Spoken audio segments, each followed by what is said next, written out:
Le plus important, c'est d'analyser ta relation entre l'intensité et le temps. C'est-à-dire que si tu veux être bon sur les épreuves d'endurance, eh ben, il faut avoir cette capacité à maintenir un pourcentage élevé sur une longue durée. Ouais. Ça revient fort. Elle est impressionnante. C'est une victoire monumentale de la France. Une transition ultra rapide. Énormissime. Accroche. Il a gagné la finale. Allez, fort, allez, allez. Oh, c'est la patrouille de France. L'armée des champions, c'est eux. Salut, c'est Valentin et je vous souhaite la bienvenue dans le Loop sur le triathlon. Toutes les 2 semaines, je vous emmène à la rencontre des passionnés de triathlon, que ce soit des athlètes professionnels, des coachs, des nutritionnistes. Bref, on part à la rencontre de ces passionnés qui sont acteurs de notre sport. Dans cet épisode, je vous emmène à la rencontre de Carolie de KS Endurance Training, qui est un expert sur la partie coaching. Alors bonne écoute. Hello Carolie. Salut Valentin.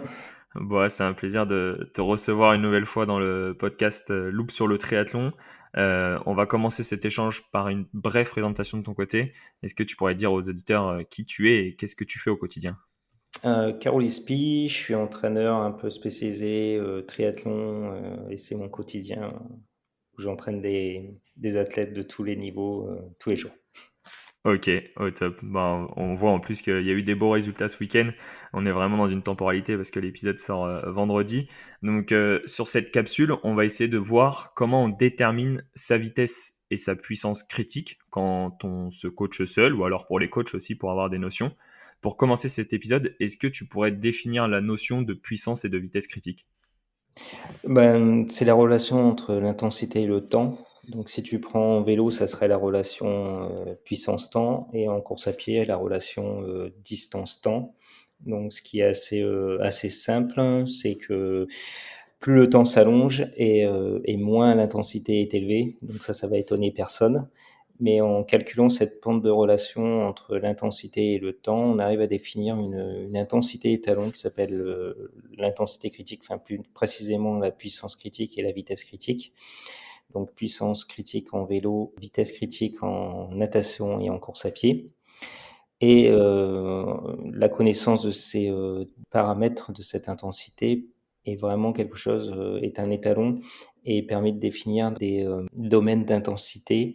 Et qu'est-ce on entend par l'intensité critique? C'est un peu un taux maximal d'intensité qui permet de rester stable.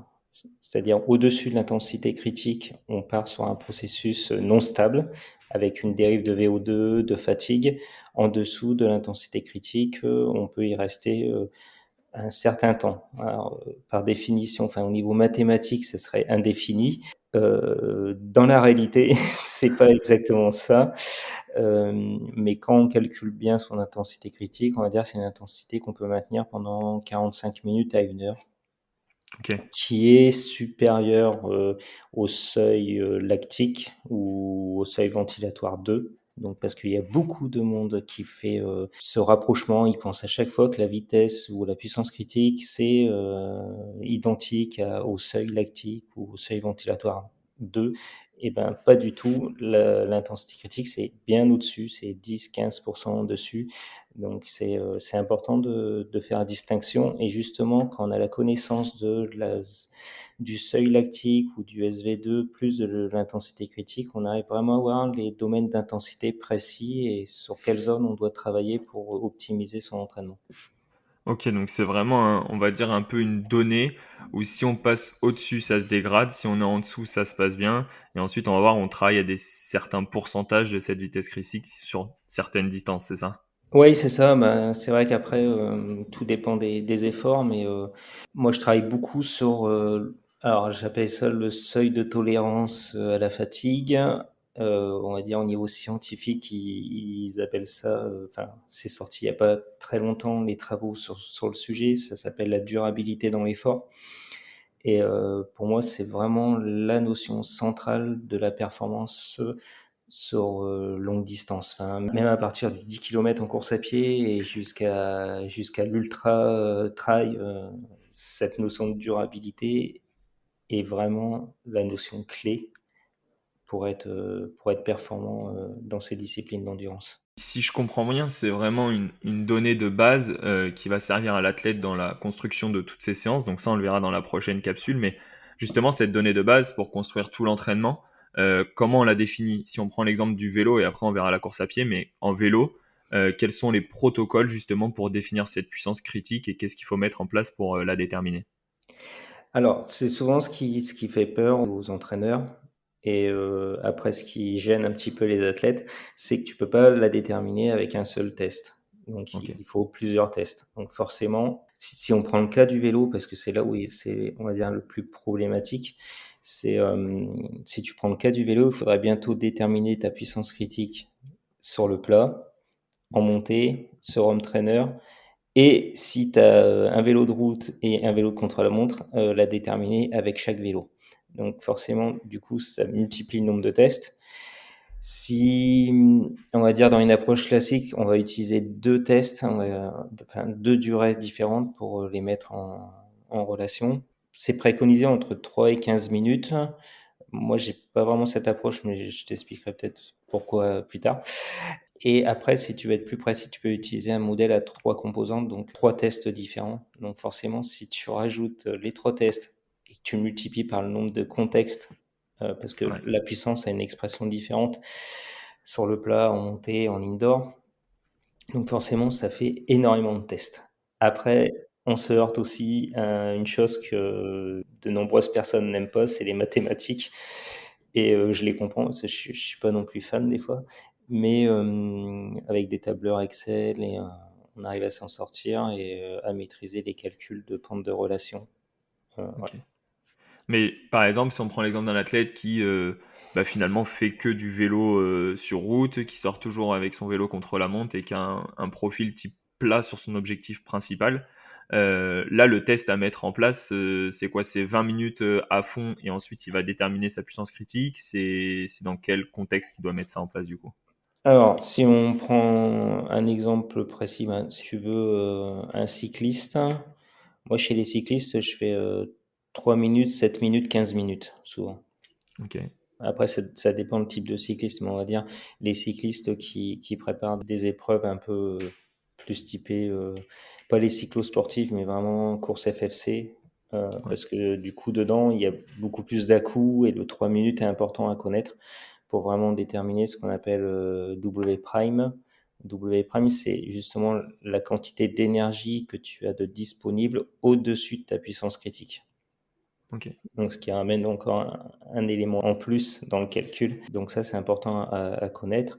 Et après, pour des cyclistes ou des triathlètes plus typés longue distance avec des allures stables, là, moi je préfère aller sur du 5 et 20 minutes parce que je trouve que ça détermine mieux la puissance critique sur ce type d'athlète qui est pas habitué à faire des intensités hyper élevées comme les cyclistes. Tu vois, les cyclistes style un critérium, bah, c'est des vire-vire, ça part en échappée, il y a pas mal d'attaques, donc on y répond et on est capable d'élever énormément sa puissance. En triathlon, on recherche pas du tout ça. On recherche de la stabilité et du coup, les triathlètes s'expriment mieux sur des durées un peu plus longues avec de la stabilité plutôt que de vouloir partir sur des. Enfin, j'ai pu tester un 15 minutes avec les triathlètes, ça répond pas super bien, alors que 5 et 20 minutes, ça commence à être pas mal, quoi. Ok, et du coup, le protocole pour l'athlète sur ce 5 et 20 minutes, c'est il fait quoi, 20 minutes, 2 heures d'échauffement, comment ça se passe pour lui? Et ensuite, il enchaîne vraiment ces deux séries, donc 5 minutes et un petit Non, peu de... non, non. Je sais qu'il y a beaucoup d'entraîneurs qui parlent des 2 tests en même temps. Moi, je les préconise pas du tout aux athlètes parce que si tu fais tes 2 tests en même temps, ben, alors tu peux avoir plusieurs approches. Moi, j'ai pu voir des triathlètes, on va dire, tu as 5 et 20 minutes. Donc, tu as une approche qui fait que conservatrice, c'est-à-dire que l'athlète va faire son 5 minutes en dedans parce qu'il sait que derrière, il a le 20 minutes. Donc ça veut dire que du coup, bah, le 5 et le 20 minutes, ils sont biaisés parce que tu te restreins sur le 5 minutes, du coup, tu mets pas ta meilleure performance.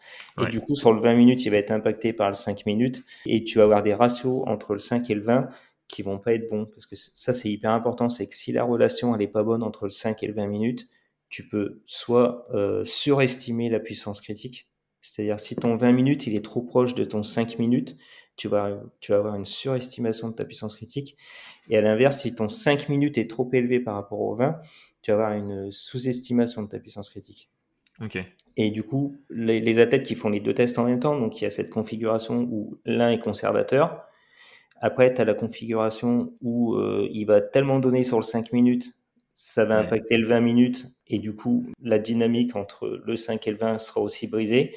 Et faire les deux tests en même temps, c'est vraiment la fausse bonne idée. Alors, tu gagnes du temps, mais du coup, tu as des résultats qui sont ce qu'ils sont, quoi. Ok. Tu as un peu un résultat, on va dire, bancal. Alors que si tu les fais vraiment séparément, tu donnes vraiment ce que tu peux sur le 5 minutes parce que c'est un effort all out, comme on appelle. Donc tu dois partir au max et après, à chaque fois, sur un test de 5 minutes réussi, on va dire que la puissance max développée, c'est sur la première ou les 2 premières minutes et après ça décroît. Ok. Donc ça, c'est un bon test. Et après, sur le 20 minutes, on cherche plus une stabilité sur le 20 minutes. Et du coup, après, quand tu as ces deux tests séparés, tu arrives à vraiment avoir une bonne relation et à mettre en place quelque chose d'intéressant pour l'athlète. Et surtout qu'il arrive à tenir les puissances à l'entraînement, quoi. Et ouais, c'est vraiment objectif, mais on voit que quand même la partie mentale, on en a déjà discuté dans le premier épisode, mais on voit que la partie mentale peut avoir un impact en fonction de la vision de l'athlète quand il imagine faire ce 5 minutes avant et ce 20 minutes après. Donc Oui, je cible bien le fait de les différer, je comprends bien, et du coup, on va dire à J+1, tu fais le 5 minutes, et à J+7, tu peux faire le 20 minutes par exemple, ou il faut vraiment un delta plus important? non, bah alors en vélo, tu peux même le faire du style sur 2 jours consécutifs, style Ok, lundi, mardi, il n'y a pas de souci en vélo. En course à pied, non. Si tu fais ça, c'est une cata. On va dire en course à pied, il faut au moins avoir, moi je préconise souvent 72 heures entre les deux tests, parce qu'en course à pied, mine de rien, enfin, la ressource mentale, elle est quand même plus importante à mettre en place pour réaliser ces tests-là. Je dis pas qu'en vélo c'est plus facile, mais le fait que ce soit un sport porté, le fait, ouais. enfin, il y a pas mal d'éléments qui entrent en compte que en vélo c'est quand même plus facile d'enchaîner les efforts. Bah, de toute façon, on le voit bien quand, par exemple, quand en ce moment c'est le Tour d'Italie, ils font des épreuves tous les jours. Le Tour de France c'est pareil. Tu le ferais jamais en course à pied avoir des épreuves tous les jours, c'est impossible, quoi. Ah ouais, c'est sûr que ça n'a pas le même impact. C'est ça, il faut avoir une approche différente selon la discipline. Et justement, sur la partie course à pied, c'est exactement le même protocole, c'est 5 et 20 minutes, ou c'est un test qui est là aussi différent? Alors moi, j'utilise le même protocole, j'ai 5 et 20 minutes. Dernièrement, je discutais avec un jeune entraîneur et justement, il me posait des questions sur la puissance critique. Et je lui disais, la puissance critique, tu as la théorie, et c'est toujours important d'avoir une base théorique. Il faut savoir comment il faut faire. C'est-à-dire qu'on t'explique, il faut faire entre 3 et 15 minutes, il faut prendre style 1000 ou 3000 mètres en course à pied, 400, 800, enfin, voire même en natation, ils utilisent 200 et 400 mètres. Donc c'est bien d'avoir cette base théorique et après il faut utiliser ta propre expérience et ta propre approche et que ce modèle devient ton modèle. C'est-à-dire que tu as le modèle qui est de base et après tu l'enrichis par rapport à ce que toi tu recherches par rapport à l'entraînement de tes athlètes. C'est vrai que moi du coup je sais que des fois j'utilise des modèles qui vont un peu plus loin du style si la relation du 10 km et semi-marathon, ce qui n'est pas du tout les mêmes durées que ça va au-delà de 20 minutes, bien au-delà. Et c'est vrai que j'utilise cette approche-là. Je peux utiliser aussi en vélo 5, 20 minutes et 1 heure. Ok. Donc tout dépend de ce que tu recherches sur l'athlète, son objectif et voilà. Enfin, tu feras pas les mêmes tests pour un triathlète qui fait du court distance par rapport à un gars qui fait de l'Ironman, quoi. Ok. Mais la vision, elle est la même, par exemple, sur le test vitesse, on va dire, critique en course à pied de 5 minutes. C'est normalement les 2 premières minutes qui sont vraiment à une vitesse supérieure, et ensuite ça Ouais. diminue. Ok, Hmm. c'est exactement la même logique Ouais, et la ben, même volonté, quoi. ouais, tu le vois sur les travaux scientifiques qui sont sur on va dire le demi-fond, sur le 1500 mètres. Les 1500 mètres réussis, souvent, c'est cette stratégie-là. C'est-à-dire qu'il y a toujours, enfin, on va dire la stratégie record, hein. Je te parle pas de la stratégie de course quand c'est un championnat qui est complètement différente parce que souvent ça finit fort. Parce que Ouais. justement, il y a des stratégies en place pour partir à la fin. Mais souvent, on va dire, quand ils veulent obtenir des records, souvent ça part vite et après on maintient on maintient l'intensité, quoi. Ok. Et justement, ces tests-là, on voit que au tout début de l'épisode, tu me disais que là, on parlait que d'un seul exemple, mais on voit que ça peut être vraiment multiple avec le home trainer, le CLM, la côte, etc. Il y a une question que je me posais, c'est comment on le planifie, ce test-là, à quel moment de l'entraînement, et est-ce qu'on le fait plusieurs fois dans la saison, avec l'impact que ça peut avoir? Ouais, alors, c'est un peu dur à répondre parce que chaque, cas est particulier. Moi, souvent, je les fais en hiver Ok. et après, je modifie en fonction de séances d'entraînement par rapport à de la manière dont ils passent, quoi. En fonction des séances d'entraînement, j'augmente ou je baisse, l'intensité critique. Après, il y a les compétitions aussi qui peuvent être intéressantes, souvent les triathlètes, on va dire en période hivernale, ils font des 10 kilomètres ou des semis. Donc ça peut rentrer aussi pour aider à calculer les intensités, voire même c'est hyper important parce qu'au final, l'entraînement c'est bien, mais on va dire la clé, enfin, ça reste toujours ce que tu réussis à faire en compétition, quoi. Ouais. Donc ça c'est un axe hyper important. Je vois par exemple avec Steven ou Yannick, je l'ai beaucoup utilisé. Enfin en gros on a utilisé les compétitions pour mettre en place les allures d'entraînement plutôt que de faire des tests. Parce qu'au final, ils ont une charge d'entraînement qui est tellement élevée que si on allait faire des tests, maintenant je commence à les connaître et je sais ce qu'on vise. On travaille sur l'objectif qu'on a et on va pas les faire des tests tout le temps. Parce que tu le vois tous les jours en entraînement, enfin, moi, je suis la réponse cardiaque par rapport à l'intensité sur toutes les séances de tous les athlètes que je mets dans un tableau Excel et je vois quand ça progresse et quand il faut améliorer ça. Et après, quand tu cumules toutes les séances d'entraînement, tu arrives à voir sans avoir besoin non plus de faire des tests tout le temps, tout le temps, tout le temps. Ok, ouais, donc c'est vraiment toujours pareil, mais je pense que ça va être la fin et le résumé de cet épisode en 2-3 points. Est-ce que tu peux nous donner quelques conseils pour les auditeurs et peut-être aussi de la ressource? On voit que c'est très particulier, très individuel en fonction de chacun des athlètes et c'est une vision qui est différente en fonction des coachings. Comment toi, tu conclurais sur ce sujet de la vitesse et la puissance critique? Je conclurai sur le fait que le plus important, c'est d'analyser ta relation entre l'intensité et le temps. C'est-à-dire que si tu veux être bon sur les épreuves d'endurance, eh ben, il faut avoir cette capacité à maintenir un pourcentage élevé sur une longue durée. C'est-à-dire qu'il faut que ta courbe de relation intensité-temps, enfin ta pente de relation intensité-temps, soit la plus rapprochée possible. Ok. Et en analysant cette courbe-là, du coup, tu peux voir un peu le profil d'athlète que tu es, puissant, endurant, et ce qu'on doit mettre en place pour améliorer ça. C'est-à-dire qu'un athlète qui veut faire de l'ultra-endurance, s'il est meilleur sur 5 minutes que sur 20 minutes, eh ben, il a du travail à faire pour optimiser son endurance. Et surtout, c'est souvent ces athlètes-là qui ont un gros pourcentage de fibres rapides, qui utilisent mieux les glucides et du coup il va falloir travailler un petit peu sur l'axe un peu plus amélioration de l'efficience mitochondriale qui va utiliser les lipides. Ok. Et justement, est-ce que tu aurais un petit peu de ressources à nous donner pour les auditeurs, un livre, ou même toi sur ton blog, est-ce que tu as de la ressource Ouais, normalement sur mon blog j'en ai, parce que c'est vrai que en français il n'y a pas grand-chose sur Ok, l'intensité critique. Autant si tu cherches la ressource sur la VMA en France, tu vas en trouver beaucoup. Si tu cherches la ressource sur l'intensité critique en France, c'est assez compliqué à trouver. On va dire qui travaille enfin ceux qui travaillent énormément dessus, tu as Andrew Jones qui s'est occupé du projet Sub 2 pour le marathon de Kipchoge. Tu as Burnley aussi, Mark Burnley, qui est un expert sur le sujet, qui s'est occupé aussi de Kipchoge. Et tu as Skiba. Voilà, ces trois noms-là, si tu as ces trois noms-là, bah après par contre, il faut le lire en anglais parce qu'il n'y a rien en français. Mais on va dire, c'est les trois principales personnes les plus reconnues dans le monde. Voilà. Donc Skiba, Jones et Burnley. ok. Bah, en tout cas, merci à toi. Et puis, si j'ai bien compris, il y a aussi de la ressource sur ton blog, donc de KS Endurance Training. Oui, Donc, je mettrai le lien dans la description pour les auditeurs. Et merci pour ces informations. de Et à rien. très vite, Caroline. Avec plaisir. À bientôt. Ciao. Ciao. Merci à vous d'avoir écouté cet épisode jusqu'au bout.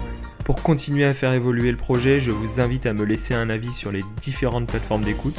De plus, pour suivre l'actualité, je vous donne rendez-vous sur le compte Instagram Loop sur le triathlon.